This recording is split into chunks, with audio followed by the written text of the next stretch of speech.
quite low for the region. On the positive side, most owners can comfortably afford their housing. So only 18% of owner households in Sheboygan are cost burdened. The majority of the cost burdened owner households are at or below 50% AMI, so generally lower income households.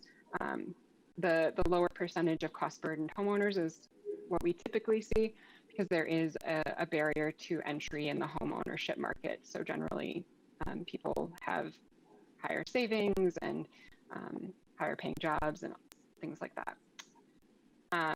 So similar to what we did for the rental units, we also did an ownership unit mismatch to see how are the units we have at the affordability levels we have matching up with the households who are actually at those income levels. And we're seeing something very similar to what we're seeing in the rental market. So there's generally an oversupply of more affordable owner-occupied units and generally an undersupply of units that are higher priced units that are affordable to those at 80% or greater AMI. And that isn't surprising. We talked about the lack of residential construction as far as single family goes. So just not many newer units have come online recently. We did the same kind of ownership unit consumption chart to figure out who's actually living in the homes at the different price points. We're going to look at the bottom bar again. So this is for homes that are affordable to those at 50% AMI. Those are being consumed by 20% of those are being consumed by households at or below 50% of the AMI.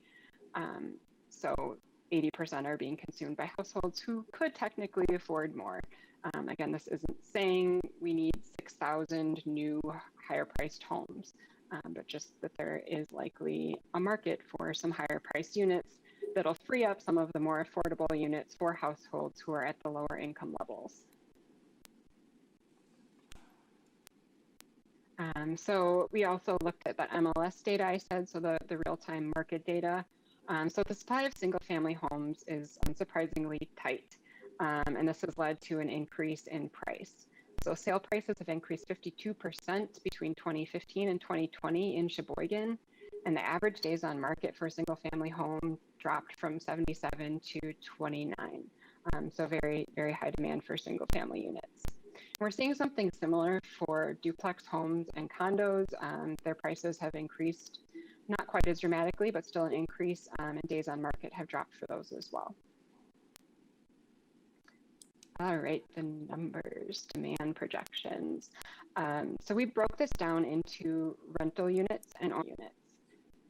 So for renter and owner occupied units, the things we took into account, so we looked at the projected number of new households coming to the city, and we used a conservative estimate, so that's why you're going to see the ranges for the number of units. And then we also used a high estimate for those new households. We also took into account demand from existing homeowners who are likely to move and likely to look for new construction. And then for both types of housing, we also took into account what it's going to take to bring the market up to a healthy vacancy level. So that 5% for rental units and then 2% for owner occupied units. So you can see for rental units, we're projecting about 400 to 1,000 units by 2030 over the next 10 years. That's 42, about 102 units per year. And for owner-occupied units, 325 to 715 by 2030, or 33 to 72 per year. And then you can see in the right how those have been broken down by different price points and affordability levels. For senior housing, we broke this into independent living and assisted living. So for independent living, we further broke it down into subsidized and market rate. For these recommendations, we didn't take into account existing units. There's no official count on the number of independent living senior options. So the numbers you're seeing are the total number of units needed by 2030. And that's not accounting for existing units. For assisted living units, the state does have counts on those. So that 196 units by 2030, that's additional senior units needed.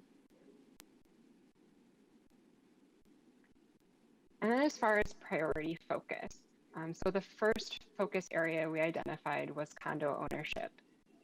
This is an attached ownership opportunity that is generally more affordable.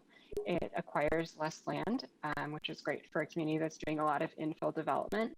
And it's also going to open up home ownership opportunities for lower income households who maybe can't afford a new detached single family home, which is generally more expensive. The second type of unit is, again, that senior housing, both independent and assisted living opportunities. This is going to meet a demand for seniors who are looking for that type of housing. Like I mentioned before, it's also going to put up more affordable owner-occupied homes on the market. The third unit is the missing middle housing, which you can see a diagram of what we're referring to. So that's kind of the smaller 2 to 16 attached, either condo or rental unit. These types of units address affordability and can be compatible with many neighborhoods as long as they're appropriately placed. So this is a type of housing that we would recommend in certain corridors in the community. The fourth type of housing we would place a priority focus on is 3+ bedroom rentals, something that we've heard in Sheboygan and we hear in every community we work with is it's really hard to house lower income families. And if the units are available, there is some concern about what the quality of those units are and the condition that people are living in. And then as far as location, just a focus on infill development. Like we talked about, the city has limited greenfield growth opportunities. So placing a high priority on downtown and along certain corridors seems to make the most sense. And this seems to really work well with the condo type of housing, the senior type of housing, the missing middle types of housing. Those are types that work really well for infill development. And strategies or recommendations. So how are you going to do all this? So I'm not going to go through every single recommendation, but there are a few that I wanted to highlight, some that I feel are really important to talk about. So the first and probably the first thing I would recommend to the city is to create a housing committee. Have this committee be in charge of implementation of the plan. Have them drive the housing initiatives, possibly administer any new funding programs that are created. And maybe one of the more important pieces is doing public outreach about the housing work that the city is doing and actually why it's needed, why it's important. The second thing I wanted to highlight was developing neighborhood master plans. So I talked about there isn't much opportunity within city limits, but looking at the city's future land use map and its comprehensive plan, there are 2 growth areas in its extraterritorial jurisdiction. So we're recommending doing neighborhood plans for these areas because they are identified as planned neighborhoods on the future land use map. We see these areas as opportunities for the city to set a vision for the neighborhoods you want. Make them what people want, make them walkable, include a mix of uses, a variety of housing types at various price points so you can get a variety of people living in the community and people can stay in those neighborhoods as they age or life circumstances change. Provide quality parks and gathering spaces. Just really set the tone for what you want neighborhoods to look like in Sheboygan, and this could be, a model for neighborhoods within the city as they're redeveloped. One thing of note is careful site design is going to be a really important part of the success of these neighborhoods, so that's something to pay attention to and I think put a lot of effort into. The next thing I wanted to highlight was allowing multifamily as a permitted use. So right now, multifamily is a conditional use in a lot of the residential districts. So we're recommending either in one, a few, maybe even all districts, making it a permitted use, just making it easier for developers to get this type of housing put in place and also signify to the community and to developers that yes, we do want this type of housing. This is something that we want to happen in Sheboygan. The next thing I wanted to highlight is about a partnership, and I'll talk a little bit about major employers, but this recommendation gets at setting up maybe an annual working meeting with major employers in the area to talk about what their hiring outlook is going to be, what types of wages they're anticipating hiring at, and talk about what the city's doing as far as housing initiatives and try and get some of the employers on board. I think we're starting to see that employers realize that having appropriate, affordable housing in communities is an important part of their success too. And then finally, there's a slew of funding recommendations. I just wanted to touch on a few of these. So the first being expand the use of the city's neighborhood revitalization fund. So using this as a general affordable housing initiative funding vehicle, using this as matching funds for land purchase, new construction, renovation, down payment assistance. We've seen other communities fund these types of funds with TIF, bonding, sale of land, general funds, private contributions. A lot of communities are setting these up and then they're using these for developers to be more competitive when they're applying for other types of federal and state funding. The second recommendation I want to touch on is going to that workforce housing piece or partnership with employers. So this is modeled after something that Dane County is doing and something that developers that work statewide are really excited about. So what happened in Dane County is a bunch of major employers and investors got together and decided they wanted to have an initiative and improve affordability in Dane County. What's in it for the investors is they get a small to modest return. What's in it for the employers is they're creating affordable homes. So in Dane County, they're targeting 80% AMI. Anywhere in the county, they want to create homes that bring people to the area and keep people in the area. They see having appropriate housing is really important to the work they're doing and to keep their employees in Dane County. And then the third thing I wanted to touch on was utilizing the TIF affordable housing one-year extension. I already mentioned that as a possibility for seeding the neighborhood revitalization fund, but the city does have 4 TIDs closing over the next 10 years. So that's a sizable chunk of change that could be used towards affordable housing initiatives.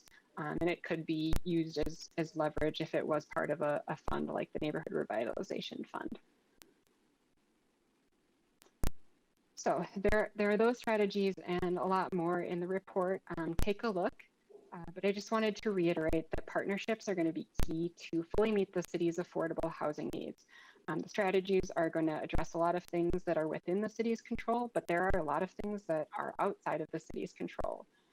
So to fully meet the city's housing needs, partnerships are going to have to happen with surrounding communities. This is true across the state, having those conversations. People are working in one community and living in another, making sure you have the right type of housing. Some communities are on board with providing affordable housing, some are not. Just having those conversations with your neighbors. And then of course, state and federal policies and programs, those are hard to predict, but those are going to be important in making this happen as well. So generally, I think there are a lot of opportunities for the city to capture additional growth. Just all the stuff you guys have going on with the redevelopment downtown and the recreation opportunities. They're things people want.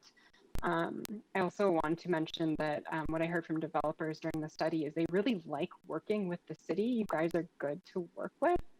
So that was good to hear. So keep that up. But yeah, I think just a lot of opportunities for the city.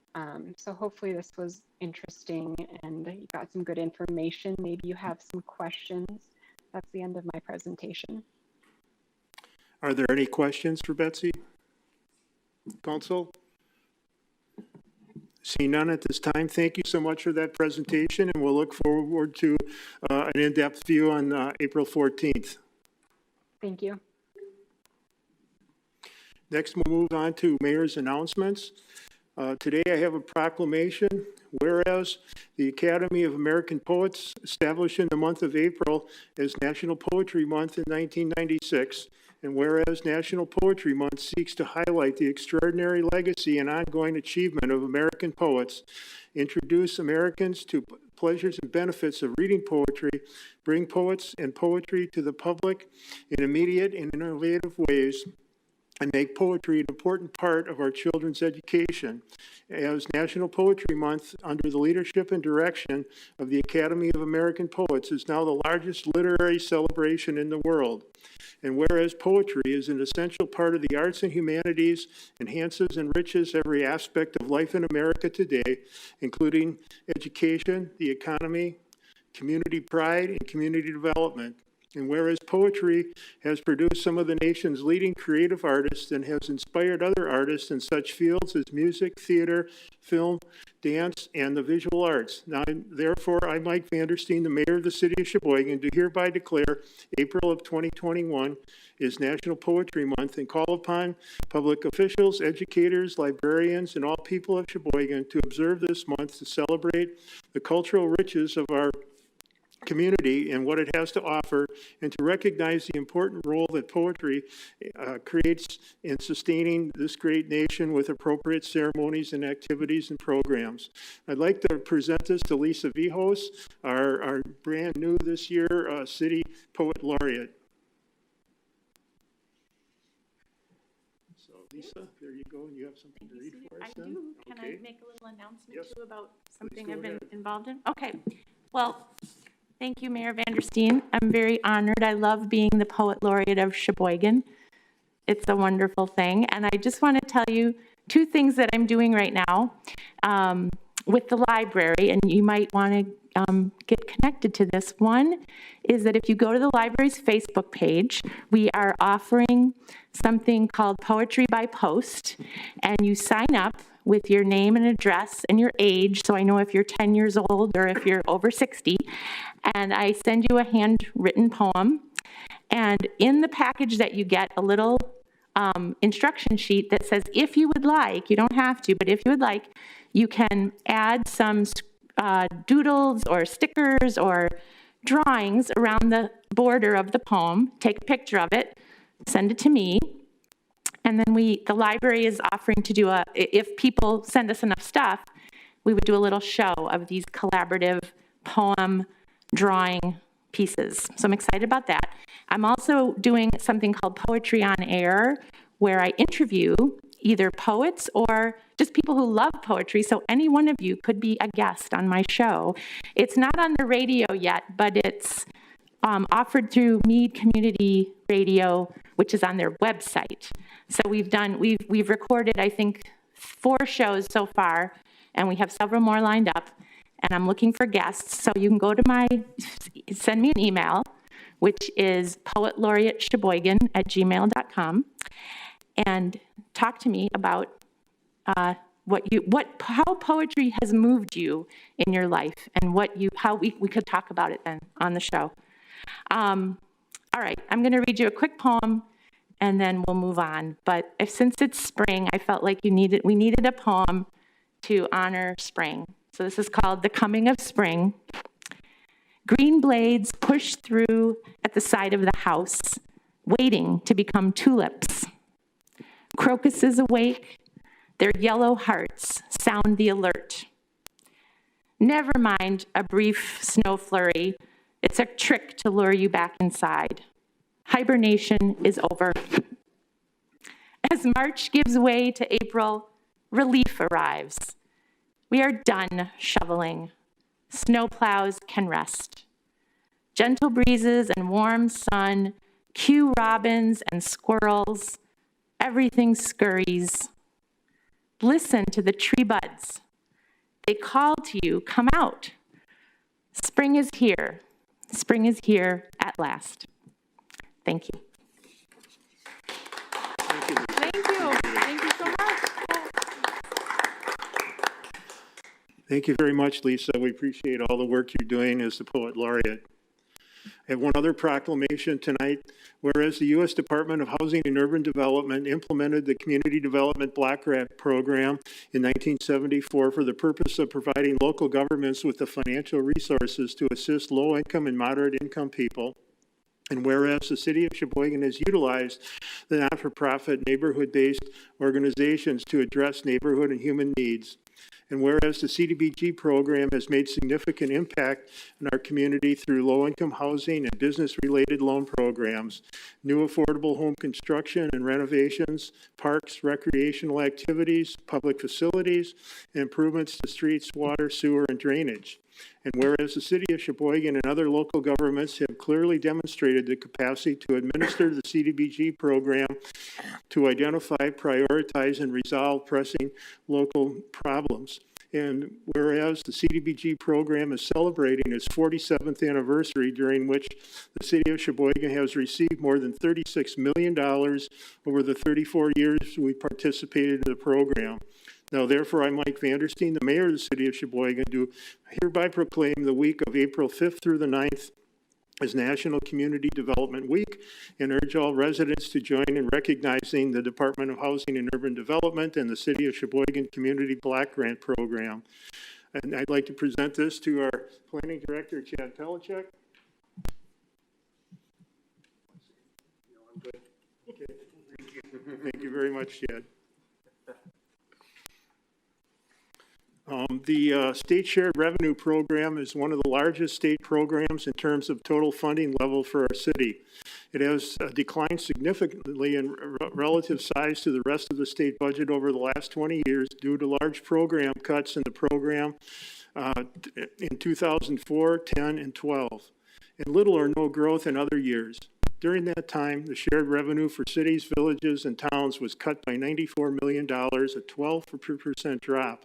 Over the same time frame, the cost of providing services in communities has steadily increased, resulting in a local property taxpayer shouldering a much larger percentage of the cost of local government. Current annual payments are based on what a community received back in 2013. For over 100 years, the Shared Revenue Program has been a key component of Wisconsin's system of state and local finance. It's an important part of the state's efforts to keep the property tax growth under control. Moreover, it's an equitable, efficient way to help fund police, fire, streets, and other critical local services. Yet for this program, it has steadily been reduced over the last 20 years. The state cannot profess a commitment to holding down property taxes and continue to decrease or hold flat shared revenue. It is critical that shared revenue be maintained and the program funded to keep pace with the rising cost of providing these services and other vital services in municipalities. Sheboygan's 2021 shared revenue payment from the state of Wisconsin is $10,562,420. The League is looking to convince our League of Municipalities, the state legislature, to increase the payments to cities by 2.5% to 3%. If we are successful in achieving a 2.5% increase, the shared revenue payment by the state legislature with this effort would increase Sheboygan's payment by $264,000. So this is item 5.1 on the agenda for you to consider later on. Earlier last month rather, I received a package in the mail, and it was a recognition for the city for putting a complete count committee together for the 2020 census. Our city development department and Chad Pelichek led the effort to create a complete count committee comprised of a broad spectrum of government and community leaders from education, healthcare, and other nonprofit organizations. The goal of the complete count committee was to assist in the counting of the hard-to-count population in the right place and only at one time. The city's complete count committee included Family Connections, the Meade Public Library, the League of Women Voters, Lakeshore CAP, the Safe Harbor, Partners for Community Development, the Mayor's Office, Lakeshore Community Health Center, Shoreline Metro, Senior Activity Center, Sheboygan Housing Authority, and Habitat for Humanity, and also Activate. And I'd like to present Chad with the certificate and a t-shirt to recognize him for the work that was done on the complete count. Thank you.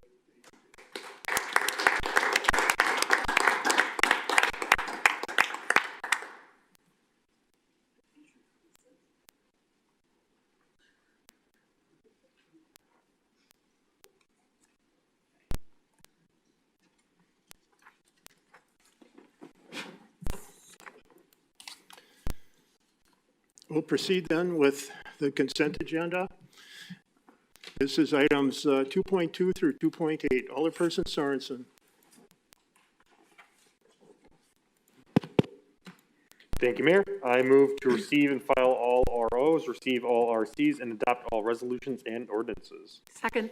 Thank you for that motion and support. Is there any discussion on any of the items on the consent agenda? Seeing none, would the clerk please call the roll?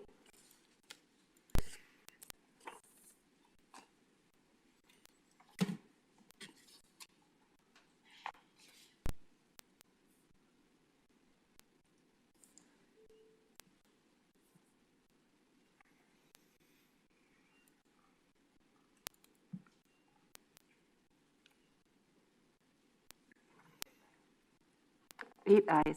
Motion passes. Item, next section is reports of officers. Items 3.1 and 3.2 will be referred to the Finance and Personnel Committee. Under resolutions, item 4.1 is resolution number 191 of 2021 by Alderperson Sorensen Donahue, authorizing the appropriate city officials to execute a lease agreement between the city of Sheboygan and the Elwood H. May Environmental Park Association of Sheboygan County and the Sheboygan Area School District. Alderperson Sorensen. Thank you, Mayor. I ask for a suspension of the rules. Second. Thank you. Is there any objection to suspension? Seeing none, please proceed. Thank you, Mayor. I move to adopt the resolution. Second. Thank you for that motion and support. Is there any discussion on the motion? Seeing none, would the clerk please call the roll?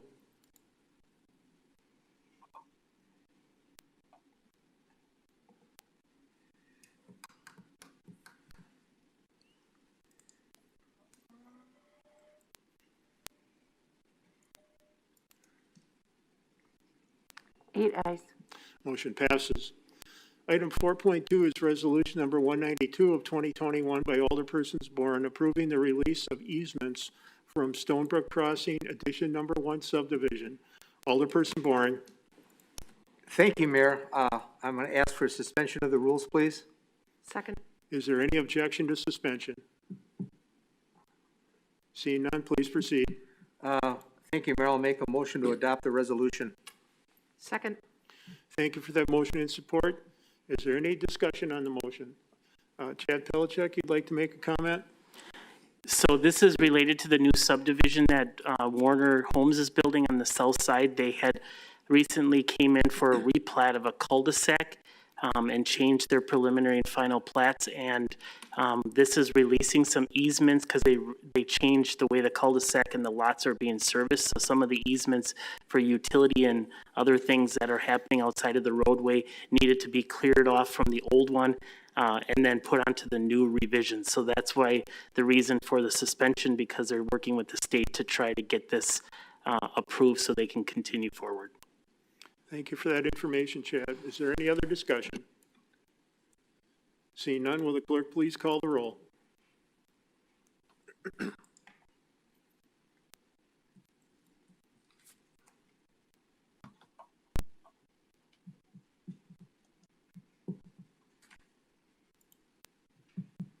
Eight ayes. Motion passes. Items 4.3 through 4.8 will be referred to various committees. Mayor, Yes, Alderperson Donahue. just a point of information on 4.3, and I may have missed this. Why is the affordable housing study being referred to the City Plan Commission? That's fine. You can make that change. No, I'm not sure it should be changed. It's just a question. Chad, would you like to respond to that? In the past, most of the city studies have always gone to the Planning Commission based on it being the authorizing body related to the planning, but it could be referred to the Finance and Personnel Committee. That's the committee that the city development reports to, but we've in the past referred plans and studies to the Planning Commission. Because I do happen to have the big document in front of me, and the resolution is that the City of Sheboygan does hereby receive the study, and be it further resolved that staff are encouraged to take action to implement the findings, strategies, and recommendations of the study. I'm just trying to figure out how these are fitting together. Is the resolution a separate piece? City Attorney, could you respond? I'm sorry, I was responding to a question, a different question. Can you tell me what the question is? Could you please pose your question? So Chuck, my question is, I understand that a study is referred to the City Plan Commission, but we do have a resolution dated today that we received the market study, and that staff are, and be it further resolved that staff are encouraged to take action to implement the findings, strategies, and recommendations of the study. And my question is, I just didn't understand how this all fits together. In other words, if it goes to the Plan Commission, why is there a resolution? Or will it come back to us from the Plan Commission to approve the resolution? Well, you would, the resolution would come back to you. The study itself was presented to you and now it's going to the Plan Commission. I'm not, when I saw that it was going to the Plan Commission, I had no idea why, but the mayor gets to make that decision. If you want to send it somewhere else so that it's sort of the same committee that's getting the resolution, that's fine too. There's no legal reason for any item to go to any particular committee except in very rare cases. Okay, so here's my thinking. Number one, I really appreciated the presentation. It was a little hard for me to read, but I did appreciate it. And I did have the chance to look at a paper copy of this in advance as well. And I think it's probably, not probably, I think it is a valuable tool for us. The resolution is that staff are encouraged to take action. And that seems to me to be a very limiting, limiting process for something that is so important. So procedurally, I'm kind of not exactly sure where to go. To me, this is something that is so important and needs so much work that it should probably, let me just suggest, be referred to a committee of the whole meeting.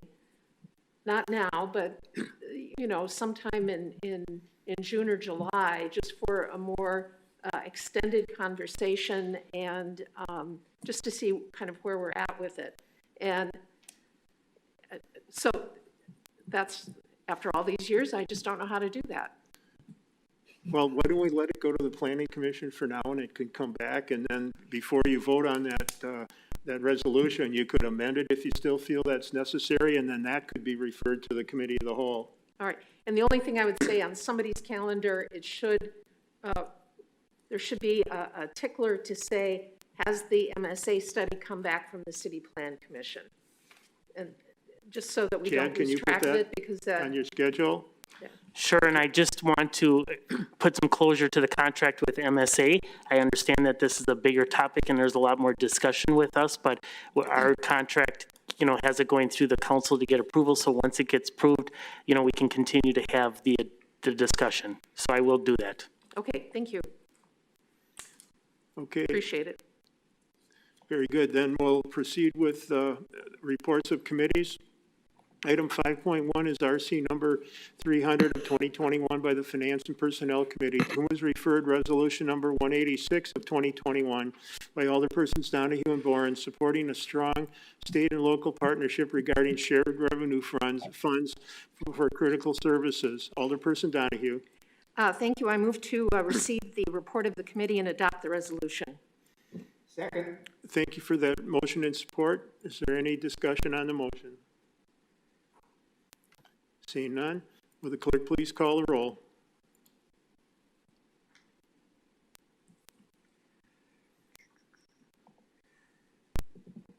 Alder Phillips here. I'm going to need to vote verbally. My board docs has not been working for me this evening. I vote aye. Thank you.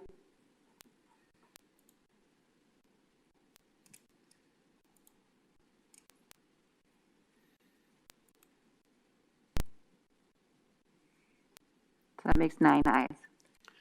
Motion passes.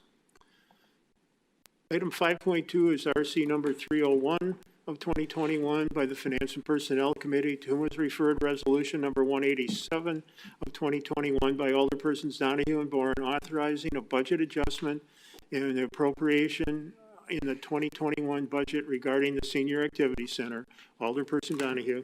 Thank you. I move to receive the report of the committee and adopt the resolution. Second. Thank you for that motion and support. Is there any discussion on the motion? Mayor. Please go ahead, Barb. What is the budget adjustment? I'm guessing more coming out of the budget. Did I miss that somewhere? Alderperson Donahue, would you like, you aware of that? Sure, it is. That went through your committee? Yeah, it is my understanding that when we made the offer to purchase and the purchase of the old Save-A-Lot store for the Senior Activity Center, Right. there was quite a bit of movement back and forth between funds with respect to HUD funding that would allow for a low interest loan. And so it is essentially just a budget adjustment and appropriation. I would defer to Todd, who makes a living at this, and see what he has to say. Thank you.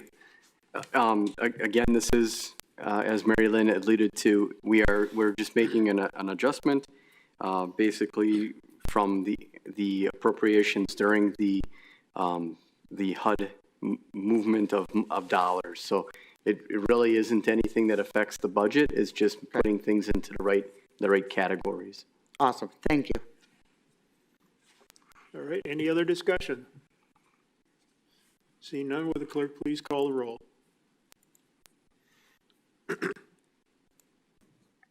Aye.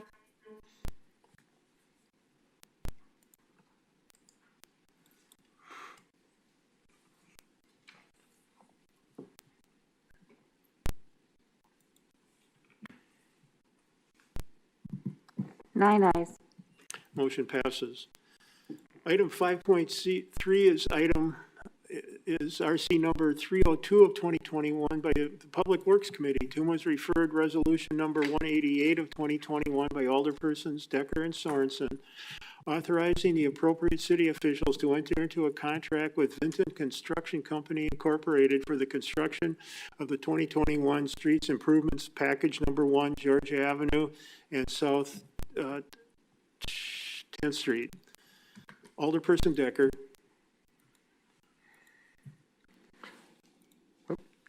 Thank you, Mayor. Make a motion to receive the report of the committee and adopt the resolution. Second. Thank you for that motion and support.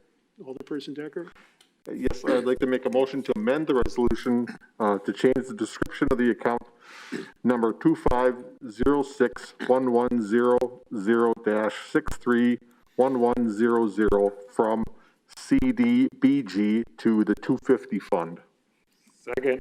Thank you for that motion or that amendment and support. The amendment is up for discussion. Is there any discussion on that amendment?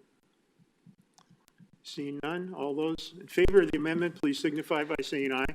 Aye. Aye. Aye. Opposed? The amendment passes. So now we're voting on the amendment as amended. I mean, the motion as amended. Is there any further discussion on the motion? Seeing none, will the clerk please call the roll for passage?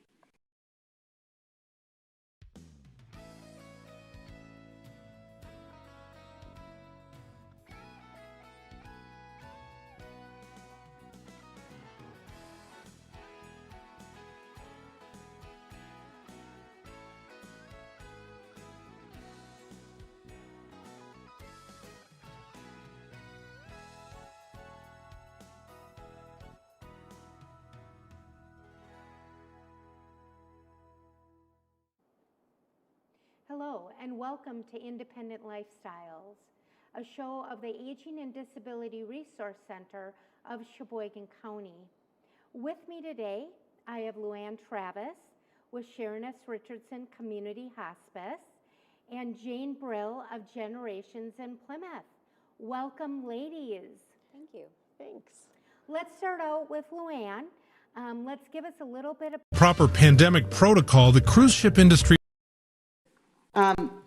I've seen these studies already, and I believe, if I'm correct, that there are some people that may lose money. Is that a possibility, or is the study for a different reason? I know some will go up because they have more on their plate than they should have, so of course we want to compensate them. But I also understand that usually when we do these studies, there are some people that may take a cut in their hourly wage or be frozen until they're where they think it should be appropriate. Am I correct? Thank you for that question. We'll turn it over to Administrator Wolf, who's been working on this project. Thank you, Mayor. That is a very good question, and what we are looking at is obviously our goal is that we balance the job description to the cost benefit for the city. And what we are looking at is obviously that we will be looking at the 140 job positions and how they're balanced, and we will adjust them accordingly. But from a wage perspective, that'll be under review to see where the gaps are. And at the worst case scenario, people would be capped until the cost benefit is actually achieved as net neutral. Any follow-up? Go ahead, Alderperson Donahue. And Alderfeldi, I would also say that an organization that is not paying attention to what people are supposed to do and what they actually do really end up costing a lot of people a lot of money. And this assessment, I think, has been extremely long overdue. And to make sure that the city, so that when we say that worker A does this, we can in fact be relatively certain that that in fact is what worker A is doing. So from my perspective, people are not overpaid here. So I don't see that we're looking at dramatic cuts. Police, fire, and transit are protected by union contracts. So our non-represented body is vulnerable in that respect because it's not unionized, but it is a relatively small part of the city structure. So from my perspective, this is a pretty reasonable study cost-wise, and really just gets us, we really need to figure out what's going on in the city, and this is kind of a key tool to do that. And I understand what they're about. I completely understand, and I would like to see something written into that. Either they will be assigned duties that they can handle and at the pay rate they're at, rather than have anybody lose wages. My opinion. Thank you for those comments. Administrator Wolf has some additional things he'd like to say. Thank you, Mayor. I just want to basically reiterate to the council that the reason that this is actually so important, as Alder Donahue was alluding to, is the fact that the wage benefit perspective has not been looked at accurately for many, many, many years, over 10 years. I could do a study myself, but we're reaching out with this group because of the fact that they work with municipalities. They also work with the private sector. And what I'm requesting through this is that we understand that we are in a competitive situation, not just for, as an example, DPW or accounting positions, clerk positions, clerical positions. These positions are very unique to how the city operates, and we owe it to our number one asset, which is our employees, to make sure that we as a city are providing them with the best benefits and the best wages according to the workload that they provide.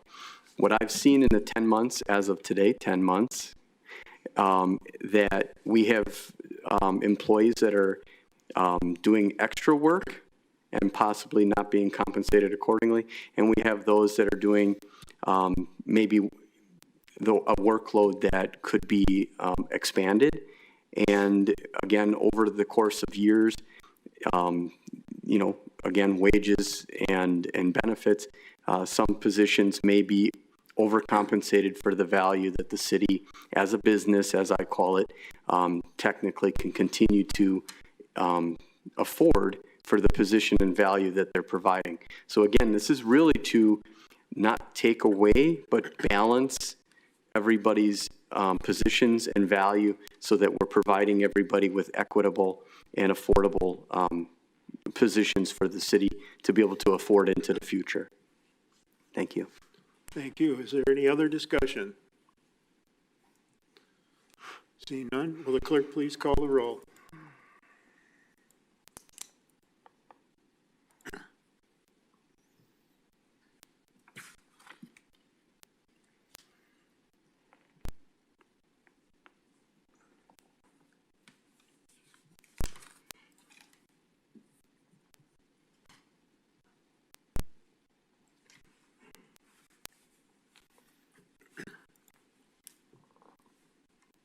Eight ayes, 1 no. Motion passes. Item 5.5 is RC number 304 of 2021 by the Finance and Personnel Committee, to whom was referred General Ordinance number 41 of 2021 by Alderpersons Donahue and Bourne, amending the municipal code to assign the statutory duties of the comptroller to the city administrator. Alderperson Donahue. Thank you. I move to receive the report of the committee and adopt the ordinance. Second. Thank you for that motion and support. Is there any discussion on the motion? Alderperson Donahue, please proceed. This particular proposed ordinance change has received a fair amount of attention, and I wanted to speak to the content of the ordinance and try to put it in perspective that makes sense.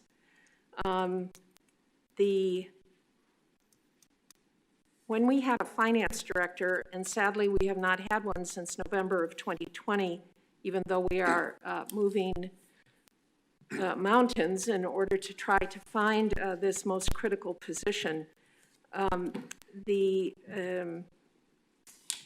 Previous to this, the finance director / treasurer position had also exercised the duties of the controller. Now, there are two specific functions. A treasurer is the person who receives the money into the city and accounts for the receipt of that money. The controller is the person who reports on the receipt of that money, provides, by statute actually, should be providing reports to the council as to the receipt of the money and how it has been spent. Some cities and auditors in the past have been okay with one person exercising that role. The problem is that because the controller reviews the activities of the treasurer, and the controller and the treasurer are the same people, the system of checks and balances that generally accepted accounting principles would be looking for is not met. There is not that separation of duties. There is not a check and balance. When our city finance director left his position, our city administrator took that position over. Now, it is a position that is essentially a reporting position. It is a position that in the old days, we called it a controller. It's a person who understands and reports to the body as to how the money that is coming in is being received. The statutes, Wisconsin statutes, provide pretty clear direction as to what those requirements are. And so what we are doing at this point is putting into the ordinance the actual reality of how the city has been operating with respect to both treasurer and controller positions. It is a minor change. It does not, it vests a great deal of responsibility on the sense of the city administrator that we're asking to take over, but really does not provide him with any power. Now, there seems to be, I have been reading and hearing some concern in the community that somehow the powers of the city administrator are being vastly expanded by this particular ordinance provision. I will just tell you, I have looked at it. I have looked at the city administrator's job description. I have looked at the statutes. I have respected the opinion of our city attorney, and also understood the necessity of this taking place, and I am fully convinced that this is a reasonable and sensible change to make. It is not vesting vast new powers in our city administrator. Along with that, there has been a concept that somehow our city administrator has an appointment for life. So by vesting in him the powers of the controller, that is to report the monies that come in into the city, that somehow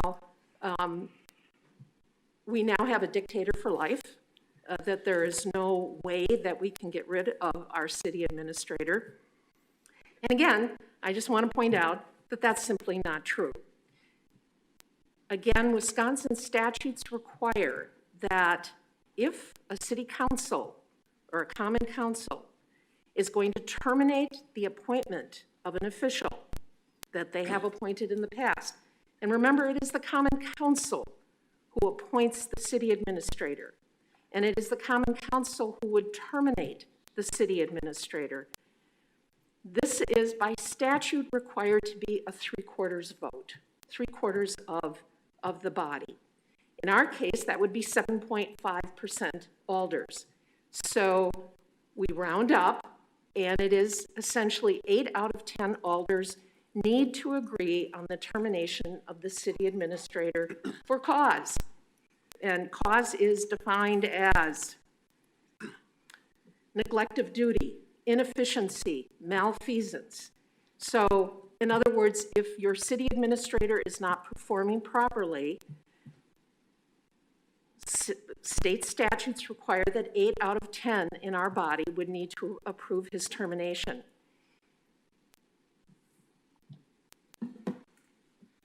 The reason for this kind of setup, as far as I can tell, and having lived through 3 transitions of city administrators, please remember that the city administrator position was not created for quite a long time and was done under the context of a prior mayor, even though it had been talked about for years and years. City administrators, as this particular proposal proves, are often subject to criticism or controversy within the community, and sometimes that controversy is very serious, and sometimes it's not, but a person, a professional, and please remember our city administrator runs a $118 million corporation with more than 450 employees. And so if the political winds blow in one fashion or another, this is designed to protect the city administrator from one issue, terminating employment and throwing the city government and city management into chaos. Now, if people don't like that, they can suggest to their legislators that this can be changed. But for now, it is state law. And that's all I can say about it.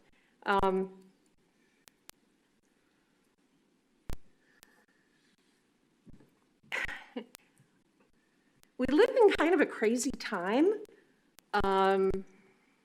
where civil discourse seems to be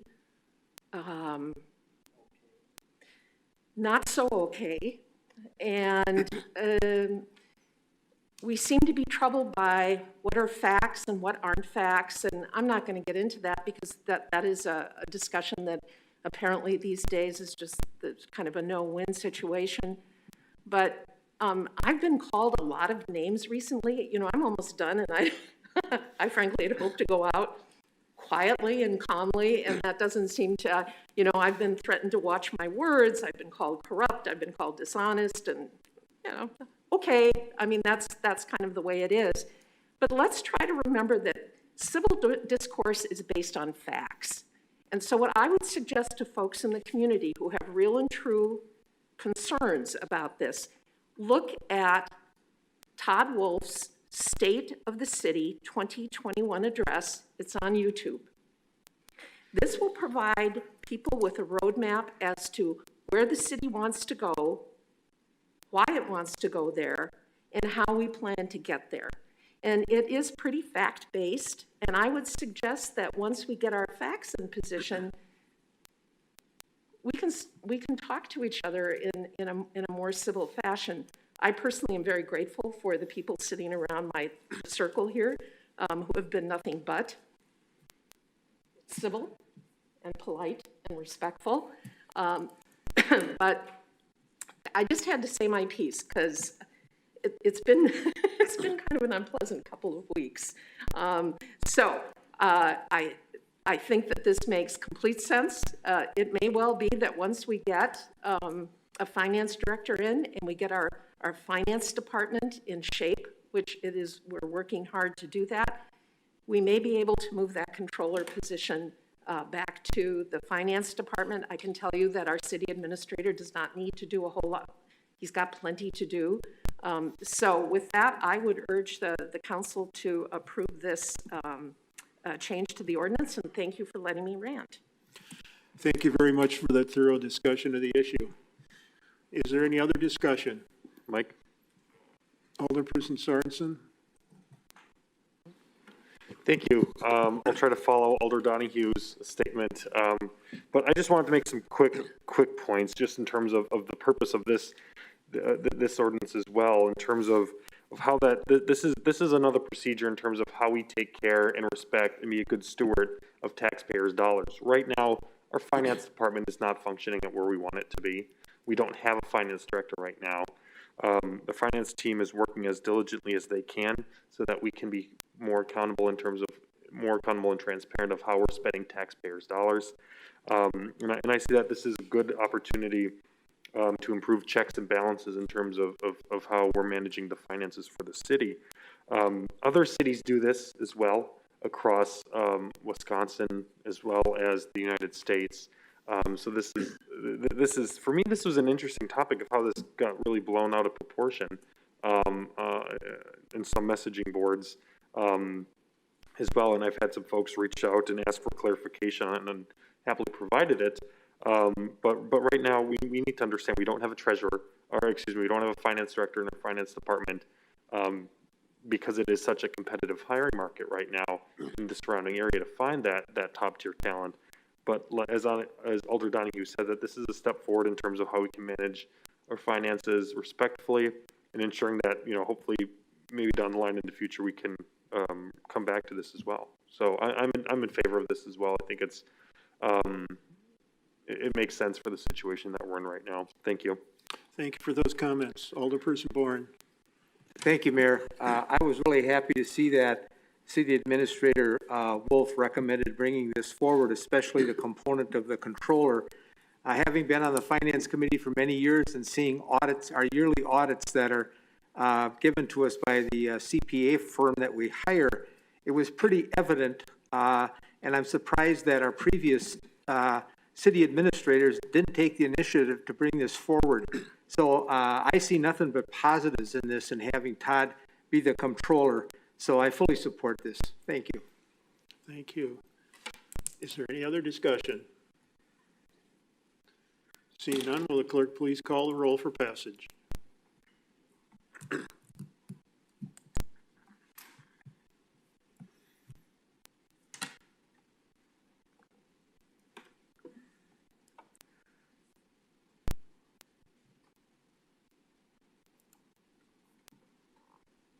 Nine ayes.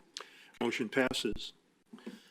Next, we'll move on to other matters authorized by law. I'll call on City Attorney Charles Adams. Thank you, Mayor. 7.1 is an RO by the city clerk submitting various license applications for the period ending June 30, 2021, December 31, 2021, April 14, 2022, and June 30, 2022. That'll be referred to Licensing Hearing and Public Safety Committee. 7.2 is a resolution by Alderpersons Donohue and Boren approving the fiscal year 2021 one-year annual action plan for the Community Development Block Grant Program submission. That'll be referred to the Finance and Personnel Committee. Thank you. Next is a contemplated closed session.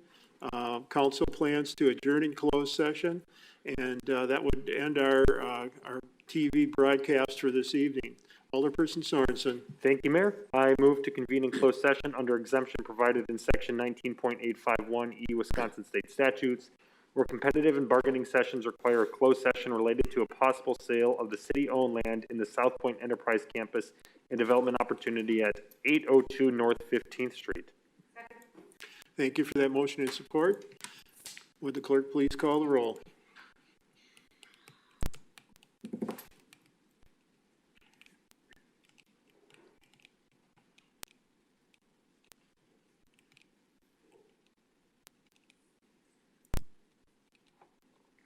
Nine ayes.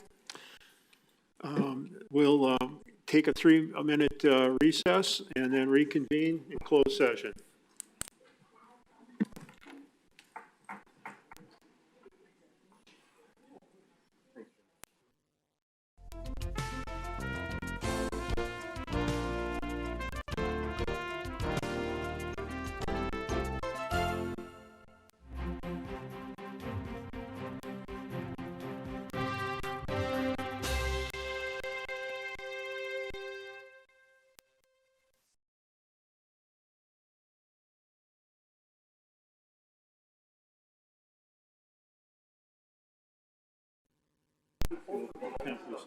No, you did? Yeah. Oh, God, I'm going to get over. I was going to say, I would think so. Arthur Brand is a Dutch art detective. We reached him in Amsterdam.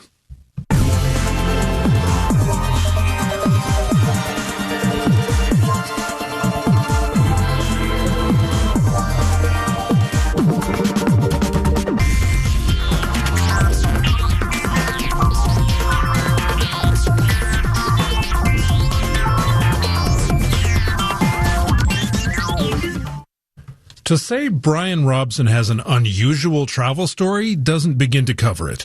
In 1965, the Welshman crawled into a wooden crate and had himself shipped from Australia to the UK. Mr. Robson was working in Australia at the time, but he was desperately homesick and broke. He cooked the plan up with a pair of Irishmen named Paul and John. They packed him up and sent him on his way. And while Mr. Robson somehow lived to tell the tale, he never saw Paul or John again. And he'd really like to track them down and buy them a beer. We reached Brian Robson in Cardiff, Wales. Brian, first of all, any nibbles yet? Any success in finding these two men who helped you fly yourself home?